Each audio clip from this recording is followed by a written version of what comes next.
আমাকে কথা বলতেই হবে ইনশাআল্লাহ, কারণ আগামীতে আবার আপনাদের সাথে দেখা হবে কিনা আমি জানি না। কথা বলতেই হবে। বিড়ালের মতো 500 বছর বেঁচে থাকার কোনো লাভ নাই। সিংহের মতো 1 ঘন্টা বাঁচতে চাই। আমি দেখতে পাচ্ছি বাংলাদেশের ভাগ্য আকাশে উত্তর গগনে কালো মেঘ জমা হয়েছে। ঝড়ের পূর্বাভাস লক্ষ্য করছি। যদি মোকাবেলা করতে না পারেন সক্ষম ভাবে, এমন অন্ধকার গাঢ় কালো অমাবস্যার রাত আসতে পারে যার সুবে সাদেক হওয়া অসম্ভব।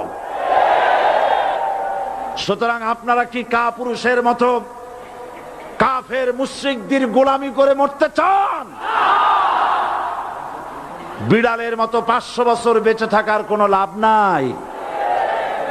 সিংহের মতো 1 ঘন্টা বাঁচতে চাই।